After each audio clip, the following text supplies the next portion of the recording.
नमस्कार, स्वागत है आप सभी का इंडिया वॉइस में। मैं हूं आपके साथ सुनील चौहान।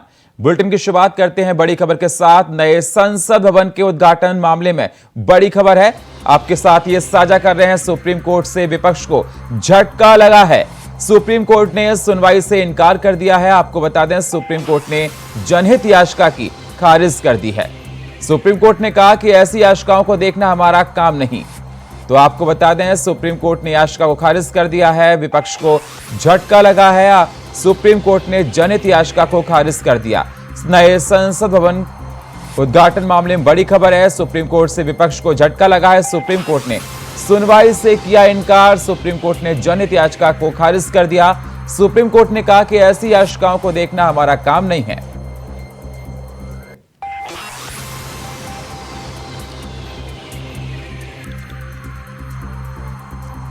तो अनुच्छेद 32 के तहत दखल नहीं दे सकते हैं, सुप्रीम कोर्ट का कहना है। और कोर्ट ने कहा कि ऐसी याचिकाओं को देखना हमारा काम नहीं है।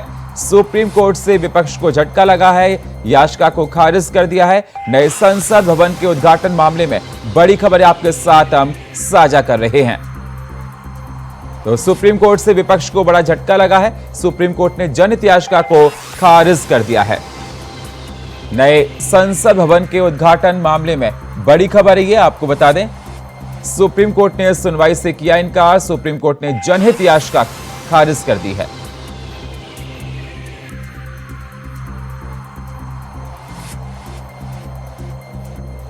अनुच्छेद 32 के तहत दखल नहीं दे सकते हैं, सुप्रीम कोर्ट का कहना है। कोर्ट ने कहा कि ऐसी याचिकाओं को देखना हमारा काम नहीं।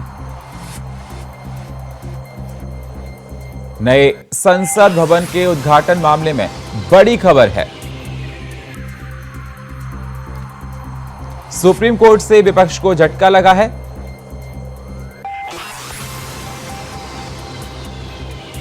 और सुप्रीम कोर्ट ने सुनवाई से किया इनकार। सुप्रीम कोर्ट ने जनहित याचिका की खारिज किया। आपको बता दें, यह विपक्ष की तरफ से याचिका डाली गई थी, जिसमें कहा गया था कि जो नए संसद भवन का उद्घाटन राष्ट्रपति से कराया जाए, पीएम नरेंद्र मोदी से नहीं। अनुच्छेद 32 के तहत दखल नहीं दे सकते हैं, सुप्रीम कोर्ट का कहना है। उन्होंने याचिका को खारिज कर दिया है। उन्होंने कहा ऐसी याचिकाओं को देखना हमारा काम नहीं है, सुप्रीम कोर्ट ने कहा।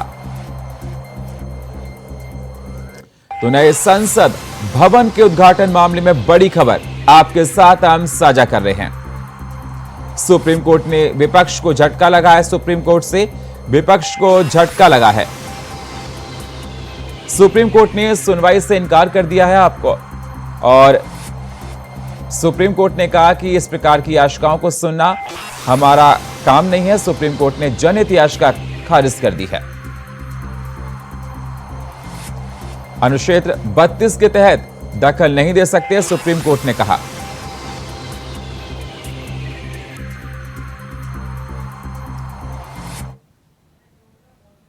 मध्य प्रदेश में मंत्रियों के बीच मनमुटाव की खबरों के बाद मुख्यमंत्री शिवराज सिंह चौहान आज रात 9 बजे दिल्ली के लिए रवाना होंगे। आपको बता दें, अगले 2 दिन शिवराज सिंह चौहान दिल्ली में रहेंगे। बताया जा रहा है कि मंत्रिमंडल में फेरबदल को लेकर मुख्यमंत्री हाईकमान से चर्चा करेंगे। इसके अलावा कल यानी 27 मई को वे नीति आयोग द्वारा आयोजित सभी राज्यों के मुख्यमंत्री की गवर्निंग काउंसिल बैठक में शामिल होंगे। इस बैठक में भी राज्य सरकार की विकास योजनाओं और उपलब्धियों के बारे में चर्चा करेंगे। नीति आयोग की इस बैठक में पीएम मोदी भी मौजूद रहेंगे।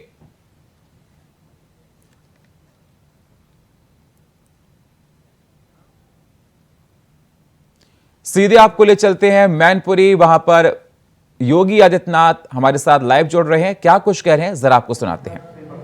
चौहान जी, नवनिर्वाचित नगर पालिका परिषद की अध्यक्ष श्रीमती संगीता गुप्ता जी, पूर्व विधायक अशोक सिंह चौहान जी, पूर्व सांसद और भारतीय जनता पार्टी की वरिष्ठ नेत्री श्रीमती माया सिंह जी, मध्य प्रदेश से आए हुए हमारे माननीय मंत्रीगण श्री तुलसीराम सिलावट जी, डॉक्टर प्रभुराम चौधरी जी, श्री गोविंद सिंह राजपूत जी, श्री महेंद्र सिंह सिसोदिया जी, श्री राज्यवर्धन सिंह दत्तीगांव जी, श्री अरविंद भदौरिया जी, श्री प्रद्युमन सिंह तोमर जी, श्री विजेंद्र सिंह यादव जी, श्री OPS भदौरिया जी, श्री सुरेश भाकर जी और मध्य प्रदेश से आए हुए हमारे सभी अन्य सम्मानित अतिथिगण, मैनपुरी के मेरे सभी उपस्थित भाइयों बहनों, मैं सबसे पहले आज हम सब के लिए एक भावुक क्षण भी है और एक ऐसा क्षण भी जब भारत माता के एक महान सपूत को हम स्मरण करते हुए उन्हें विनम्र श्रद्धांजलि अर्पित कर रहे हैं। भारत की राजनीति का एक उभरता हुआ चेहरा और सचमुच जिनके अंदर भारत ने बहुत कुछ संभावनाएं देखी थी, ऐसे सीमंत माथुर और सिंधिया जी। कौन ऐसा भारतीय रहा होगा उस दौरान 2001 की उस त्रासदी के दौरान जब जिन्होंने भी एक समाचार सुना, बृहद समाचार सुना था, उनके मुंह से विनम्र श्रद्धांजलि और नमन के शब्द न फूटे हो। राजनीति की दीवारों को तोड़ करके हर जाति, हर मत, हर मजहब, हर संप्रदाय, हर राजनीतिक दलों के लोगों ने उस समय इस दुखद घटना पर अत्यंत दुख की अनुभूति करते हुए उस महान सपूत को अपने विनम्र श्रद्धांजलि अर्पित की थी। आज जब उनकी मूर्ति के अनावरण कार्यक्रम में हम यहाँ पर उपस्थित हुए हैं, मैं उत्तर प्रदेश शासन की ओर से और उत्तर प्रदेश की जनता की ओर से सीमंत माथुर और सिंधिया जी को उनकी मूर्ति अनावरण के अवसर पर स्मरण करते हुए, उनको नमन करते हुए, उनकी स्मृतियों को नमन करते हुए विनम्र श्रद्धांजलि अर्पित करता हूं। इस अवसर पर केंद्रीय मंत्री और सीमंत माथुर और सिंधिया जी की इस विरासत को जन जन तक पहुंचाने वाले केंद्रीय नागरिक उड्डयन मंत्री माननीय ज्योतिरादित्य सिंधिया जी का मैं मैनपुरी वासियों की ओर से, उत्तर प्रदेश वासियों की ओर से हृदय से स्वागत करता हूं, अभिनंदन करता हूं। इस अवसर पर मध्य प्रदेश सरकार के हमारे तमाम मंत्रीगण यहां उपस्थित हुए हैं। मैं उन सबका भी और मध्य प्रदेश से आए हुए हमारे सभी अतिथि पदाधिकारी और कार्यकर्ताओं का भी मैं, जिनका सीमंत माथुर और सिंधिया जी से, ज्योतिरादित्य सिंधिया जी के साथ मध्य प्रदेश से अटूट संबंध है, और सबका भी मैं आज मैनपुरी की इस धरती पर हृदय से स्वागत करता हूं, अभिनंदन करता हूं। भाइयों बहनों, आज यहां पर 238 करोड़ रुपए की विभिन्न परियोजनाओं के साथ ही 172 करोड़ रुपए की 40 अन्य परियोजनाओं के लोकार्पण और शिलान्यास का कार्यक्रम भी यहां पर संपन्न हो रहा है। मैं इस अवसर पर इन सभी परियोजनाओं के लिए मैनपुरी के सभी नागरिकों को, आप सभी उपस्थित माताओं बहनों को, नौजवानों को इन योजनाओं की हृदय से बधाई देता हूं। आप सबके प्रति अपनी शुभकामनाएं भी व्यक्त करता हूं। भाइयों बहनों, हम सब जानते हैं कि भारत की राजनीति में सीमंत माथुर और सिंधिया जी का नाम बहुत शानदार तरीके से, गौरवशाली तरीके से लिया जाता है। सौभाग्य है कि मुझे उनके सानिध्य में, उनके साथ सांसद के रूप में कुछ दिनों तक कार्य करने का अवसर प्राप्त हुआ था। संसद में उनका मिलनसार स्वभाव, अपनी सहजता, अपनी सरलता और प्रत्येक दल के लोगों के साथ दलीय सीमाओं से उठकर के एक सहयोग करने का भाव वहां हमें 1998 से लेकर के 2001 के बीच में देखने और सुनने को उस दौरान मिला था। हम सब जानते हैं कि एक बार नहीं, 9 बार देश की संसद में माननीय सांसद के रूप में वे लगातार चुने गए। केंद्रीय मंत्री के रूप में, यानी मात्र 26 वर्ष की उम्र में वे सांसद बने थे। उच्च शिक्षा अर्जित करने के बाद जब वे भारत वापस आए तो राजनीति में प्रवेश करते ही एक सांसद के रूप में उन्होंने अपना कार्य प्रारंभ किया। उनकी लोकप्रियता लगातार उनके सांसद चुने जाने और उस कालखंड में भारत के अंदर तकनीक का उपयोग हो सकता है, रेलवे हो, नागरिक उड्डयन मंत्रालय रहा हो, आज का शिक्षा मंत्रालय रहा हो, पर्यटन मंत्रालय रहा हो, इन सब में जितने रिफॉर्म हो सकते थे उन्होंने मंत्री के रूप में, भारत सरकार के एक माननीय मंत्री के रूप में उनमें करने का प्रयास किया और उसे तेजी के साथ आगे बढ़ाने का प्रयास किया। भारतीय रेल आज भी, याद करिए, 40 वर्ष के बाद भी श्रीमंत माधव सिंधिया जी को स्मरण करता है इस बात को लेकर के कि जो न्यूज उन्होंने उस समय रखी थी, भारतीय रेल की मजबूती का वह आधारशिला बना था। भारत की अर्थव्यवस्था को के बैकबोन के रूप में जो हम भारतीय रेल को जानते हैं, उस समय आदरणीय सिंधिया जी ने जो कार्य किया था वहां आज भी हम सबको देखने को मिलता है। जब भारतीय रेल की बात होती है तो उसमें एक स्वर्णाक्षरों में श्रीमंत माधव सिंधिया जी का नाम हम सबको देखने, सुनने और रेलवे के वर्तमान स्वरूप में हम सबको देखने को मिलता है। रेलवे की भी स्पीड होनी चाहिए। रेलवे केवल अपनी मीटर गेज तक सीमित न रहे, बल्कि रेलवे की अपनी स्पीड भारत की अर्थव्यवस्था की स्पीड के रूप में बढ़ती हुई दिखाई दे।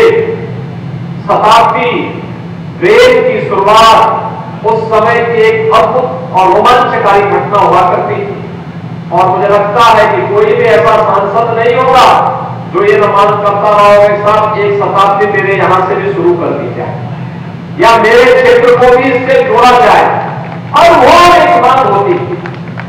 और भाइयों बहनों, एक सकारात्मक सोच के साथ उन्होंने राजनीति की। व्यक्तिगत लाभ और द्वेष के ऊपर रखकर के उन्होंने राजनीति में करते थे। सबको साथ लेकर के चलने का एक सामर्थ्य था। एक बड़े परिवार में, राज परिवार में जन्म लेकर के भी अंतिम पैदान पर बैठे हुए व्यक्ति के बारे में उनकी बड़ी सकारात्मक और स्पष्ट सोच थी। यह उन्हें लोकप्रिय भी बनाती थी और साथ साथ उन्हें भारत की राजनीति के एक चमकते सितारे के रूप में हर व्यक्ति उस रूप में देखता था। लेकिन दुखद घटना ने सन 2001 में उन्हें हमसे छीना।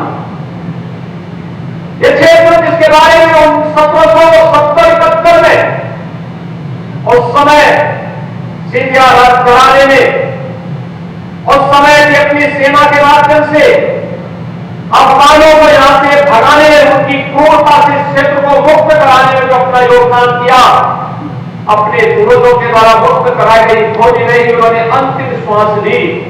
और आज इसी स्थान पर जहां पर इस चौराहे के नाम जो चौराहा श्रीमंत माधवराव सिंधिया जी के नाम पर है, उनकी इस भव्य प्रतिमा का अनावरण का कार्यक्रम यदि कुछ देर पूर्व हम लोगों को करने का अवसर प्राप्त हुआ है।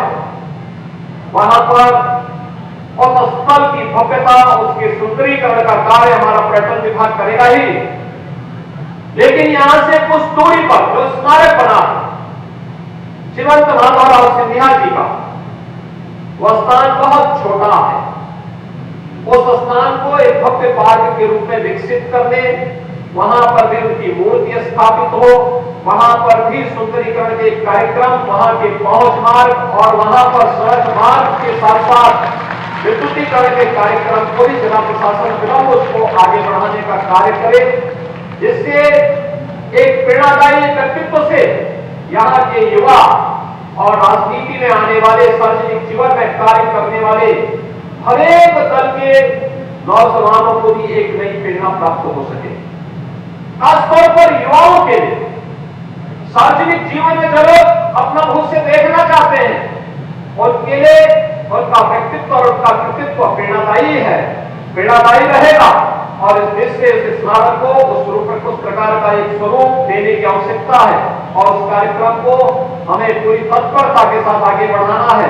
इसको श्री जयवीर सिंह जी, यहाँ के हमारे लोकप्रिय विधायक श्री रामनरेश अग्निहोत्री जी, यहाँ के जिला प्रशासन के साथ मिलकर के इन सभी कार्यक्रमों को पूरी तत्परता के साथ आगे बढ़ाने का कार्य करेंगे। यह मैं आप सबसे उम्मीद रखता हूँ और राज्य सरकार इसमें भरपूर सहयोग करेगी। भाइयों बहनों, यहाँ पर अभी आप सबके सामने माननीय श्री ज्योतिरादित्य सिंधिया जी ने गोरखपुर और ग्वालियर घराने के साथ संबंधों की चर्चा की। हम सब जानते हैं कि स्वाभाविक रूप से जब उत्तर प्रदेश विदेशी आक्रांताओं से भयभीत रहा होगा, यहां पर भय और दहशत का माहौल रहा होगा, उस कालखंड में जिन महापुरुषों ने उस आतंक से इस क्षेत्र को मुक्त करने का योगदान किया था, उनको सम्मान देना इस संतों की परंपरा रही है और गोरखपीठ के संतों की परंपरा ने सदैव उसे महत्व दिया है। उस समय के हमारे पूज्य संतों ने, गोरखपीठ के हमारे पूर्वजों ने, उस समय के योगेश्वरों ने, वहां के गोरखपीठ की परंपरा के उन पीठाधीश्वरों ने अपनी उस परंपरा का निर्वहन किया कि भारत की सुरक्षा के लिए, भारत की रक्षा के लिए, धर्म की रक्षा जिनके कारण हो पा रही है, उन्हें एक उचित उपाधि से सम्मानित किया जाना चाहिए, क्योंकि अनाथ हुई भारत की जनता के लिए उस समय नाथ के रूप में उन्होंने योगदान किया था। इसलिए श्रीनाथ की उपाधि से उस समय के श्रीमंत महाराज सिंधिया जी के पूर्वजों को उस समय भी गोरखपीठ की परंपरा ने नवाजने का काम किया था, सम्मानित करने का काम किया था, क्योंकि वे उसके हकदार थे। विदेशी आक्रांताओं को दूषित करके उन्हें भारत की धरती के बाहर धकेलने का कार्य उन्होंने 18वीं सदी में किया था और स्वाभाविक रूप से धर्म की स्थापना का जो महत्वपूर्ण भूमिका का कार्य उस कालखंड में उनके द्वारा किया गया था, वह आज भी हमारे लिए स्मरणीय है, अभिनंदनीय है और इसके लिए मैं उन पूर्वजों को भी विनम्र श्रद्धांजलि और नमन करता हूं।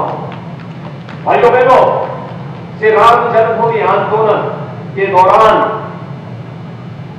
राजमाता विजयाराजे सिंधिया जी का योगदान। वैसे राजमाता का जन्मभूमि तो उत्तर प्रदेश ही है और उत्तर प्रदेश उनका जन्मभूमि होने के नाते हर उत्तर प्रदेश वासी उन्हें राजमाता के रूप में अपार आदर और सम्मान का भाव रखता है। धर्म के प्रति कितनी अगाध निष्ठा थी राजमाता जी की। और जब राम जन्मभूमि आंदोलन की बात आई थी, राम जन्मभूमि आंदोलन के लिए किस प्रकार की भूमिका और पृष्ठभूमि रची जानी चाहिए, उस समय साधन नहीं थे।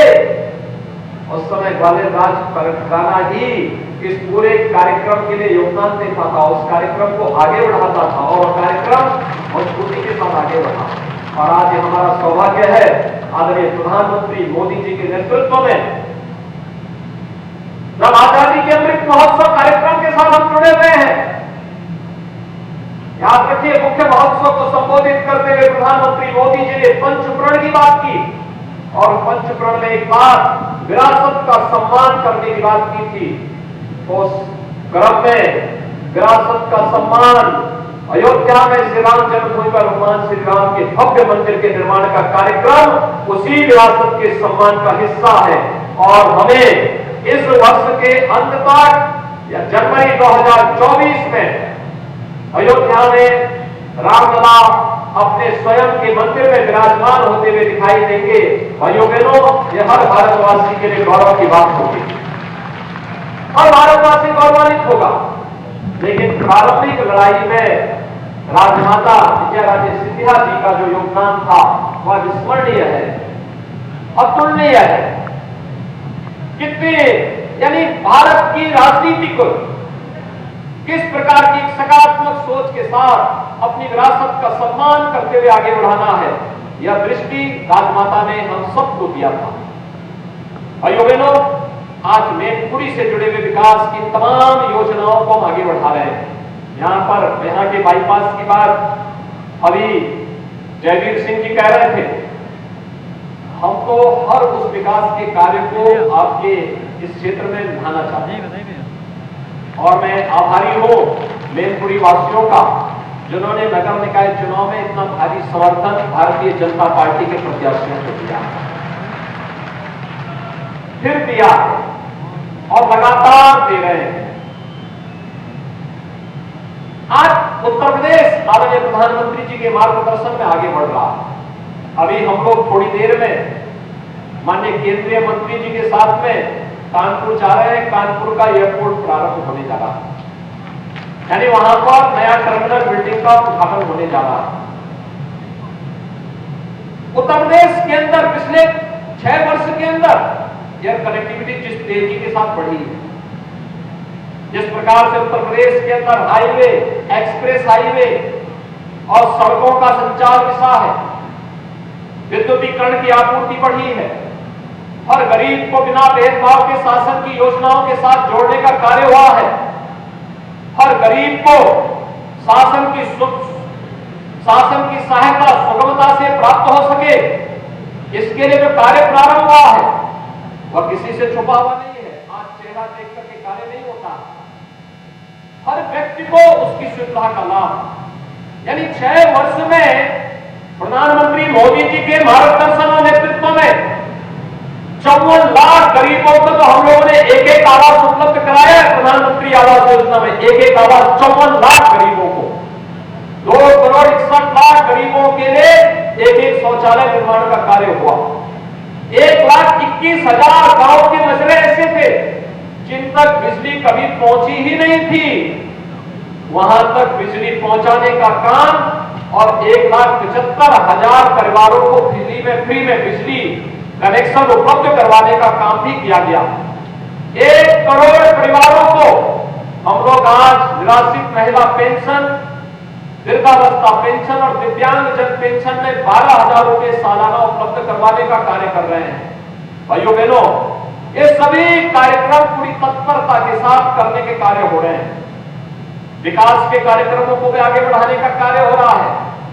औद्योगिकीकरण के साथ स्थानीय स्तर पर ही रोजगार का सृजन हो, इंस्टीट्यूशन को इंडस्ट्री के साथ जोड़कर के स्किल डेवलपमेंट और रोजगार सृजन के कार्यक्रम भी हो, बिना भेदभाव के शासन की योजनाओं का लाभ भी मिले, हर नौजवान को अपने जीवन में शासन की सेवा या जीवन के जिस भी क्षेत्र में जाना चाहता है वहां पर उसके लिए अवसरों की कमी न हो, इसके लिए डबल इंजन की सरकार पूरी तत्परता के साथ कार्य कर रही है। और आज मैं फिर आपको इस बारे में कह सकता हूं कि भाइयों बहनों, हम लोगों ने अपने जीवन में इस बात को तय किया है, अपराध और अपराधियों के प्रति, भ्रष्टाचार और भ्रष्टाचारियों के प्रति जीरो टॉलरेंस की नीति के तहत सरकार लगातार कार्य करेगी। किसी भी प्रकार की लाभ लपेट के बगैर, बिना किसी भेदभाव के शासन की योजना का लाभ समाज के हर एक तबके तक पहुंचाने का कार्य सरकार करेगी। और हर गरीब की सुनवाई के लिए जो एक तंत्र विकसित किया गया है, यह तंत्र अनवरत रूप से अपना कार्य करते हुए उत्तर प्रदेश के सभी 75 जनपद विकास की दौड़ में एक नई प्रतिस्पर्धा के साथ आगे बढ़ेंगे और प्रधानमंत्री मोदी जी के संकल्पों के साथ जुड़ करके भारत को जहां दुनिया की सबसे बड़ी अर्थव्यवस्था के रूप में स्थापित करना है, वहीं उत्तर प्रदेश भी भारत के विकास की एक ग्रोथ इंजन के रूप में अपना योगदान दे सकेगा। इस कार्यक्रम को हमें पूरी तत्परता के साथ आगे बढ़ाना होगा। इसके लिए हर नागरिक को अपने दायित्वों का निर्वहन करना होगा। और नागरिक अपने दायित्वों का निर्वहन ईमानदारी से कर ले तो भाइयों बहनों, विकास फिर दूर नहीं रहने वाला। विकास आपका पैर छूता हुआ दिखाई देगा, सुविधाएं आपके पैरों को छूटती हुई दिखाई देंगी। और घर नल की योजना आप देख सकते हैं, जो पहले सपना था आज वो वास्तविकता बनने जा रही है। और उस वास्तविकता को हम सब आपके घर तक, आपके परिवार तक, आपके गांव तक और हर जन तक पहुंचाने के लिए पूरी प्रतिबद्धता के साथ कार्य कर रहे हैं। आज के इस अवसर पर मैं एक बार फिर से, जब हम लोग आज एक बहुत महत्वपूर्ण अवसर पर यहां उपस्थित हुए हैं, श्रीमंत माधवराव सिंधिया जी की मूर्ति अनावरण कार्यक्रम में, इस अनावरण कार्यक्रम के अवसर पर मूर्ति के आसपास के क्षेत्र का चौराहे का सुंदरीकरण तो हो ही, स्मारक का सुंदरीकरण, वहां पे पार्क का विकसित होना, वहां पर अन्य बुनियादी सुविधाओं को उपलब्ध करवाने का कार्य भी उत्तर प्रदेश सरकार करेगी। इस विश्वास के साथ मैं एक बार फिर से सीमंत नागर और सिंधिया जी को आज यहाँ पर स्मरण करते हुए, उनकी स्मृतियों को नमन करते हुए उत्तर प्रदेश सरकार, उत्तर प्रदेश की तो देखा आपने, सीएम योगी आदित्यनाथ मैनपुरी में थे और सभा को संबोधित कर रहे थे। उनके साथ ज्योतिरादित्य सिंधिया थे और लगातार वो महादर राव सिंधिया के कार्यक्रम के बारे में बता रहे थे। आज मूर्ति का अनावरण किया जाएगा, वहां पर जनसभा को संबोधित कर रहे थे और मैनपुरी की जनता का आभार व्यक्त किया, जिस प्रकार से निकाय चुनाव में बीजेपी को वहां पर प्रचंड जीत मिली है। और फिलहाल इस बुलेटिन में इतना ही। बाकी खबरों के लिए आप बने रहिए इंडिया वॉइस के साथ। तब तक के लिए नमस्कार।